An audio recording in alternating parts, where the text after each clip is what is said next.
Hello class. आज की class में हम फंक्शन स्टार्ट करेंगे। आज की क्लास फंक्शंस का पहला पार्ट है। आज की क्लास में हम देखेंगे फंक्शंस क्या होते हैं और हम इन्हें कैसे यूज कर सकते हैं। तो सबसे पहले हम देखते हैं कि फंक्शंस होते क्या हैं और इनको किस लिए हम यूज करते हैं।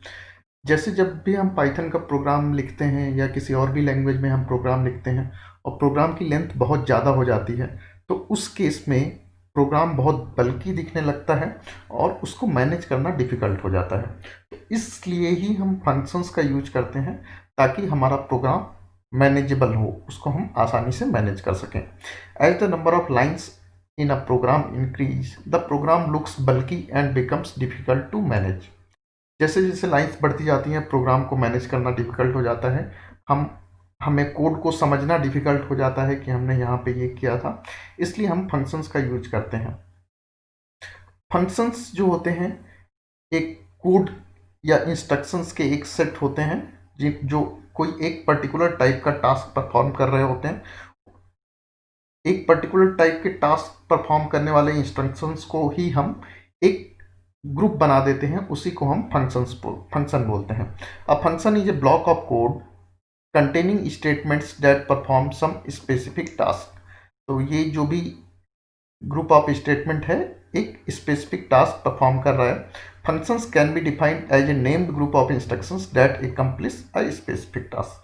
उस इंस्ट्रक्शंस के ग्रुप का एक नेम होता है, उसी को हम फंक्शन बोलते हैं।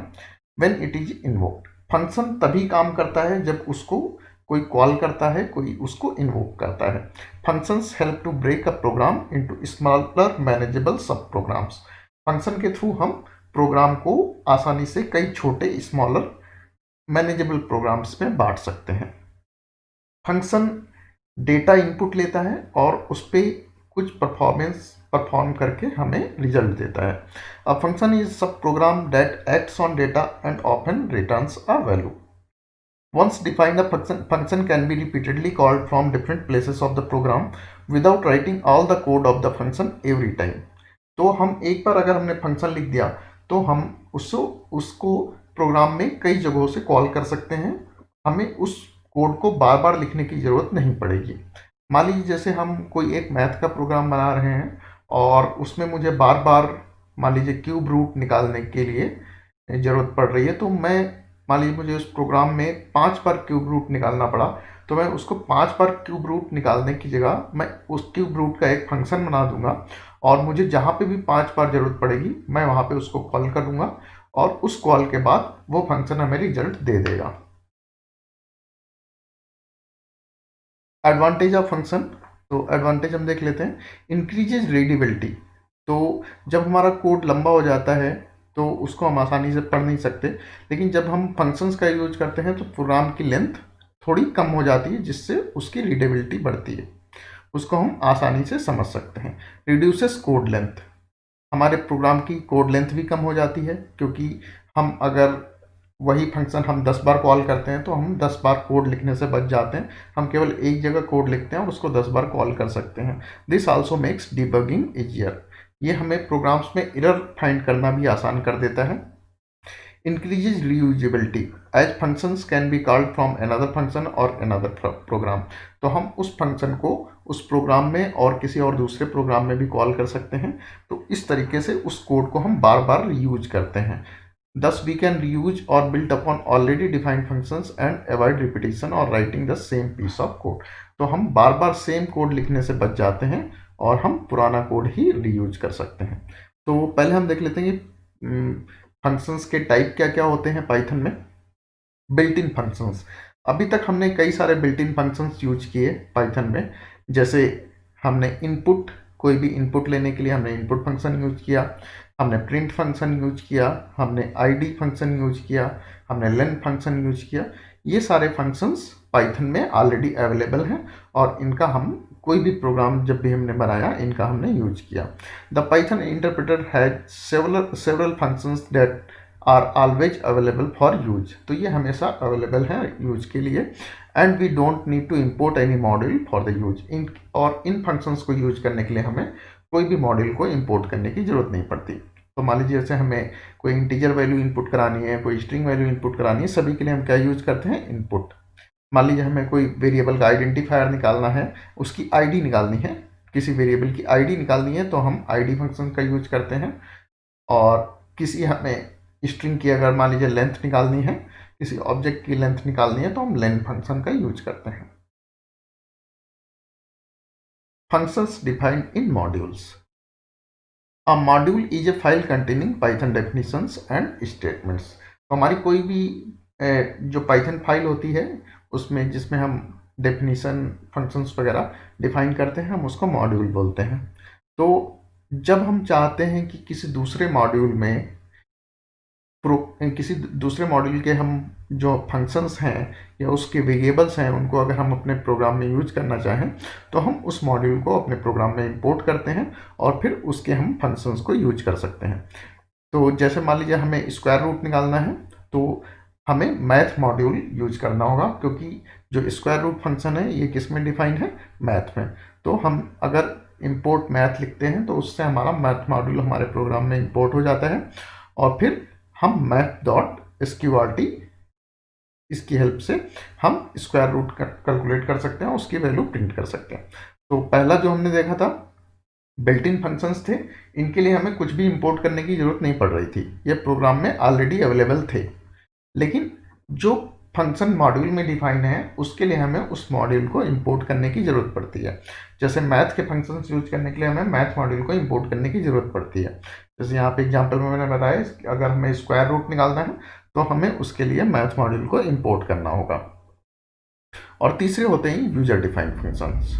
तो यूजर डिफाइंड फंक्शंस ऐसे फंक्शन होते हैं जो कोई भी यूजर या कोई भी प्रोग्रामर अपनी हेल्प के लिए बनाता है। तो ये दोनों तो जो फंक्शन हो गए वो पाइथन में ऑलरेडी क्रिएटेड है, डिफाइंड है। लेकिन ऐसे फंक्शन जो यूजर चाहता है कि इसकी जरूरत नहीं पड़ेगी और यूजर खुद बनाता है उस फंक्शन को, तो उसे हम बोलते हैं user defined functions. User defined functions are the functions that are defined by programmer. ये प्रोग्रामर के द्वारा डिफाइन किए जाते हैं।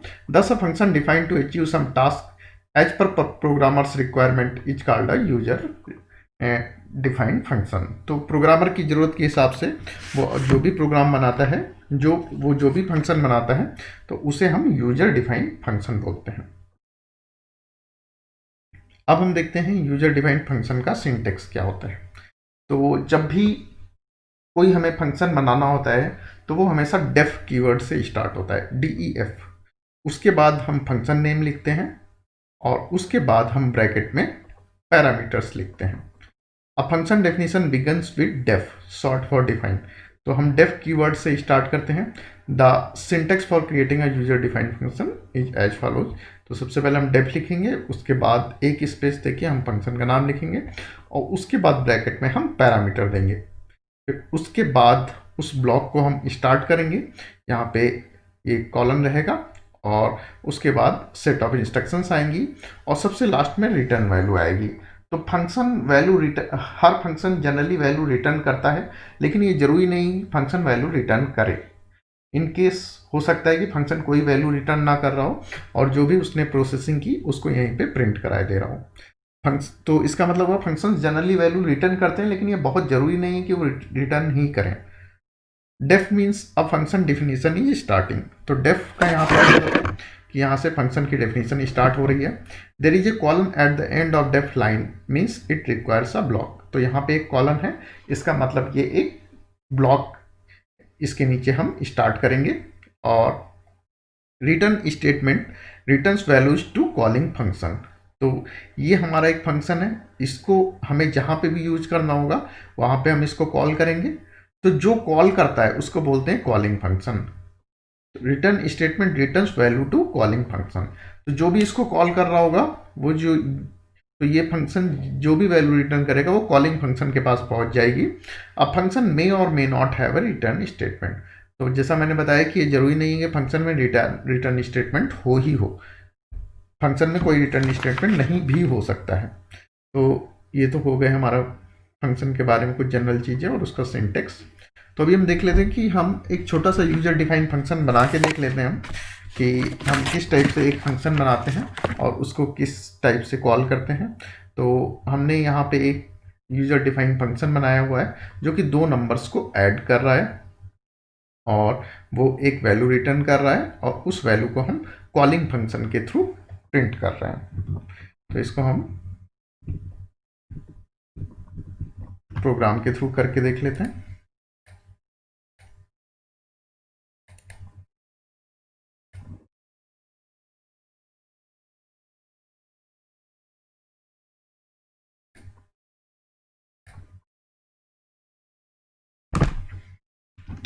तो अभी ये मैंने फाइल ब्लैंक कर दी है।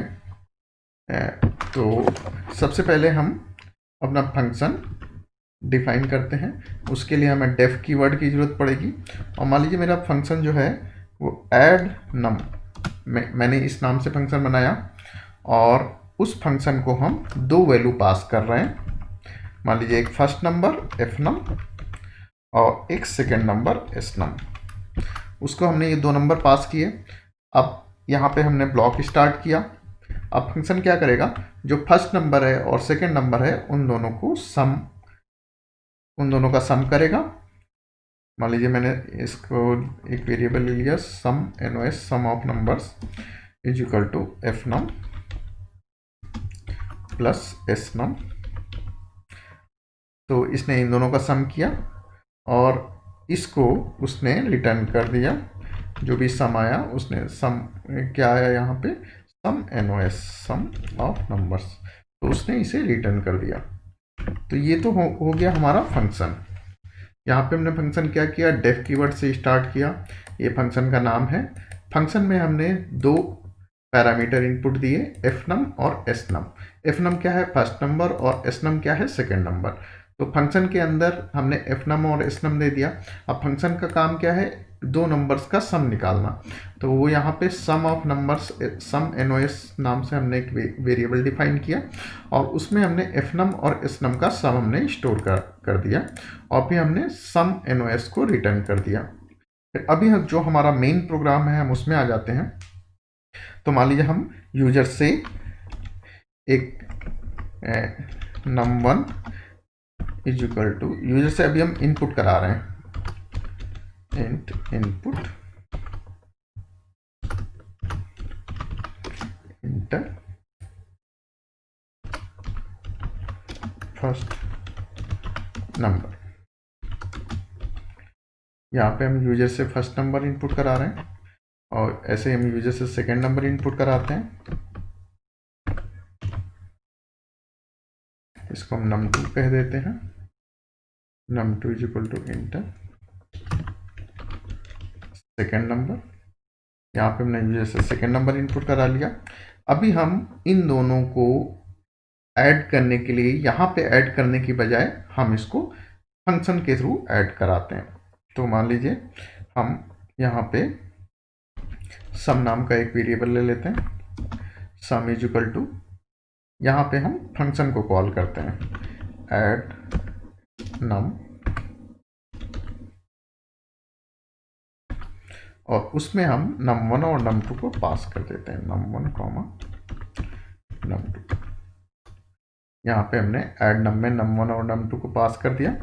अब num1 यहाँ तक क्या हो रहा है, अभी मान लीजिए आप में भी आप इस पे अगर ध्यान ना दें तो जब भी हम कोई प्रोग्राम लिखते हैं तो हम यहाँ से स्टार्ट करते हैं। हमने num1 में एक फर्स्ट नंबर स्टोर कराया, num2 में सेकेंड नंबर को स्टोर कराया, फिर हमने यहाँ पे उनका सम करने की जगह हमने उनको ऐड नम फंक्शन में भेज दिया। ऐड नम में हमने क्या भेजा, num1 और num2। जब यहाँ पे हमने उनको ऐड नम में पास किया तो यहाँ पे हमने ऐड नम ऊपर डिफाइन किया हुआ है। तो यहाँ पे ऐड नम क्या क्या इनपुट ले रहा है, एफ नम और एस नम। तो यहाँ की जो हम num1 वैल्यू पास कर रहे हैं वो एफ नम में चली जाएगी और num2 जो वैल्यू पास कर रहे हैं हम वो एस नम में चली जाएगी। फिर यहाँ पे वो इन दोनों का सम कैलकुलेट करेगा और उनको सम NOS में भेजेगा और यहाँ से सम NOS को रिटर्न कर देगा। यहाँ से जो रिटर्न वैल्यू आएगी वो कहाँ स्टोर हो जाएगी, सम में। और यहाँ पे तो जो हमारा सम था वो सम में स्टोर हो जाएगा और यहाँ पे हम उसको प्रिंट करा सकते हैं, print the sum of n is यहाँ पे हम क्या कर रहे हैं, यहाँ पे हम स्ट्रिंग के फॉर्मेट फंक्शन का यूज कर रहे हैं। फॉर्मेट num1 num2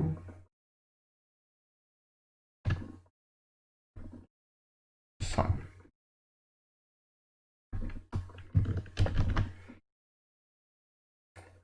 तो ये हमारा प्रोग्राम बन गया है। इसमें हमने क्या किया कि हमने एक तो फंक्शन डिफाइन कर दिया है, वो फंक्शन क्या कर रहा है, दो नंबर का सम कर रहा है और उसका आउटपुट हमें रिटर्न कर रहा है। और उसके नीचे हम क्या कर रहे हैं, हम नंबर यूजर से इनपुट करा रहे हैं और उन नंबर्स को हम ऐड नम फंक्शन में भेज रहे हैं और फंक्शन जो हमें रिटर्न कर रहा है वो वैल्यू यहाँ पे स्टोर हो जा रही है सम वेरिएबल में और फिर हम उसकी वैल्यू प्रिंट करा ले रहे हैं। तो हम इसको एग्जीक्यूट करके देखते हैं अभी।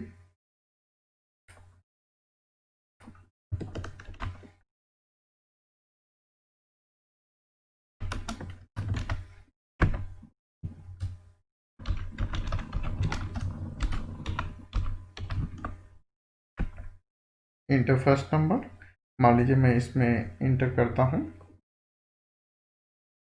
मान लीजिए 15 इंटर किया मैंने। इंटर सेकेंड नंबर, मान लीजिए मैंने 21 इंटर किया, तो उसने हमें आउटपुट दे दिया the sum of 15 and 21 is 36। तो अभी हम देखते हैं ये हुआ कैसे। तो यहाँ से तो फंक्शन की हमारी डेफिनेशन स्टार्ट हो गई।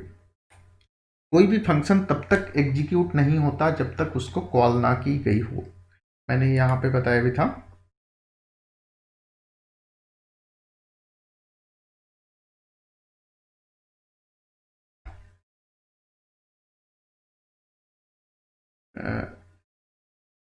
Function can be defined as a name group of instructions. वहाँ पे इंस्ट्रक्शंस के ग्रुप को हमने एक नेम दे दिया है add num that accomplishes a specific task. यहाँ पे स्पेसिफिक टास्क क्या है, दो नंबर्स का सम हमें देना। व्हेन इट इज इन्वोक्ड, तो जब तक हम किसी फंक्शन को कॉल नहीं करते तब तक वो कोई भी काम नहीं करता है। तो हमने यहाँ पे क्या किया, केवल फंक्शन डिफाइन कर दिया। अगर हम इसको बिना कॉल किए ऐसे ही छोड़ देते हैं तो ये कोई भी काम नहीं करेगा। तो ये तो फंक्शन की डेफिनेशन हो गई। तो इसको यूज करने के लिए हमें कहीं ना कहीं इसको कॉल करना पड़ेगा। तो यहाँ पे हमने num1 डिफाइन किया, यूजर से num1 इनपुट लिया, हमने यूजर से num2 इनपुट लिया। अब हम इस फंक्शन को कॉल कर सकते हैं। फंक्शन को कॉल करने के लिए हम फंक्शन का नाम लिखते हैं। फंक्शन का नाम क्या है, एड नम। और जो भी हमें उसमें पास करना होता है, हमें दो नंबर का सम निकालना है तो हमें वो दो नंबर उस फंक्शन को पास करने होंगे। तो हमने फंक्शन के नाम के बाद ब्रैकेट में हमने वो दो नंबर पास कर दिए, num1 और num2। फिर इसके बाद पाइथन का कंट्रोल, जब हम इसको एग्जीक्यूट करेंगे तो पाइथन का कंट्रोल कहाँ पहुँच जाएगा, इस स्टेटमेंट के बाद यहाँ पे। तो यहाँ पे एफ नम में क्या स्टोर हो जाएगा, num1, और एस नम में क्या स्टोर हो जाएगा, num2। यहाँ पे फंक्शन क्या करेगा, उन दोनों का सम निकालेगा और उनको सम ऑफ एनओएस में स्टोर करेगा और रिटर्न सम ऑफ एनओएस। तो यहाँ पे फंक्शन रिटर्न कर देगा उसका नंबर्स को। तो अब जब ये स्टेटमेंट एग्जीक्यूट हो जाएगा, उसके बाद जब रिटर्न होगा तो रिटर्न होने के बाद कंट्रोल यहाँ पे आएगा और सम ऑफ एनओएस किस में स्टोर हो जाएगा, सम में। तो यहाँ पे सम में क्या स्टोर हो गया, जो यहाँ से रिटर्न वैल्यू आई, जो रिटर्न वैल्यू आई वो सम में स्टोर हो गई। तो अभी हमारे पास क्या है, num1 हमें पता है, num2 पता है और सम यहाँ से रिटर्न होके आ गया, तो वो भी हमें पता है। तो हम यहाँ पे प्रिंट करा सकते हैं the sum of num1 and num2 is sum. तो इस तरीके से हम यहाँ पे फंक्शन की मदद से हमने दो नंबर का सम निकालना सीखा। तो इसी तरह आप भी फंक्शन की हेल्प से बहुत सारे प्रोग्राम्स कर सकते हैं। तो कुछ प्रोग्राम्स आपने